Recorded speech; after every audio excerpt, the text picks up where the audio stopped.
This always brings back hilarious as well as humbling memories of my first days ever walking into an actual studio itself compared to being at home behind a computer so many times. I understand that I was just an apprentice, or some might say an assistant, to the actual recording engineer himself. And so my tasks were very minimal.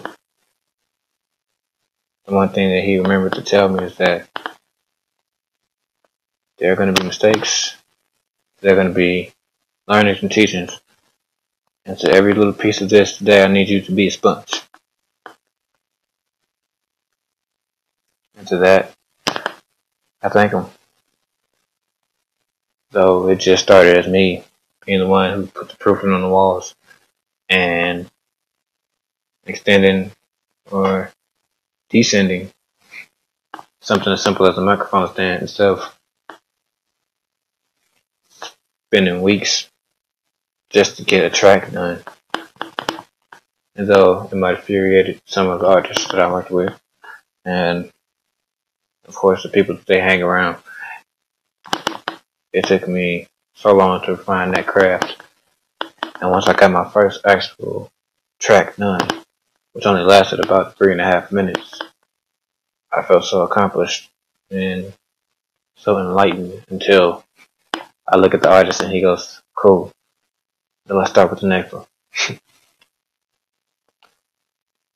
Now, the only reason it took weeks instead of just a couple days is because we used something that people quite often don't see anymore.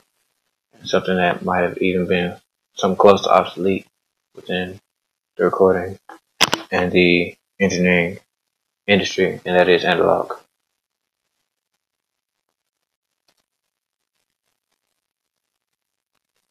Now, of course, being the biggest thing that you see is, and the biggest issue that you can see when it's analog is cost.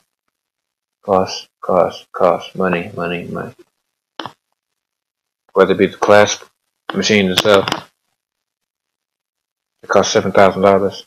Whether it be the actual tapes themselves, which cost $300 a pop.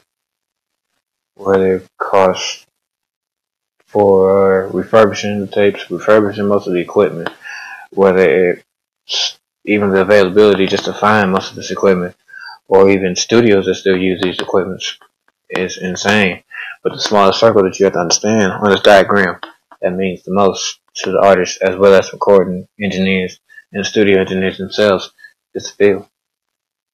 It's something that there's some type of a warmth and a humbling yet gratifying feeling that you can get from utilizing analog that most digital and most new age types of recordings don't understand. Now, I understand that this is something that's coming back from the 70s that most people say, "Oh, that's just for old folks." And yes, you do have some of the old school artists that use that. Recently, back in August 2011, Nick Kravitz put out another album called Black and White America, which peaked in the US for only about a couple of weeks at position 17, and altogether sold about 20,000 copies. And though it might be minuscule to most artists, or minuscule to most labels, this is still a perfect reminder as to how far and how high people value analog, as well as back then compared to now. Some of the newer artists have switched or converted into the analog style throughout the entire album, and even though this is only his second album, earlier this year in March, this album reached the top #1 spot on the US billboards for at least 2 or 3 weeks, with the sales almost 30 times that of Lenny 4 years ago. Some artists are still still bold and still brave enough to actually trust within our stylings using the analogs and our feelings within the analog itself. Now, the one thing that he told me, like my mentor taught and instilled into me, is that there's always going to be a scrap list of grievances. Whether it's your whole system is never used anymore, it's outdated, it's overplayed, it's overrated, it's expensive. There's newer technology to where I could almost record an entire album from my phone, send it to somebody else for mixing and mastering, and be done with it, and sell thousands of copies. That the one big thing that we've always felt to deal with is that there are no studios left in it for artists who even remotely think of having an analog feel to it, can even come to try and record for weeks and months, almost a year on end. Now, at Timeless Studio Records, we've done tracks and we've done albums, like with Kendrick, as well as Lenny, that led us to millions in sales and thousands of records being sold within only a few short weeks.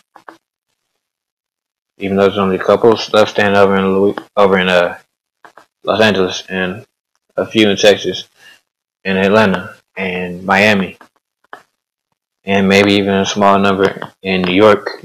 Most of the bigger states and most of the bigger cities that are in need and that are high demand for studios and high demand for recording. I believe that we still have a strong standing. I also believe that the time and effort that I put in with these artists, and the time and effort that I put into each and one of these tracks, not only gives me the sense and the feel that I've done my job correctly, put actual soul into each and every one of these records, but that I also was able to help that artist portray his or her soul into every single record, album, track, disc, so on and so forth.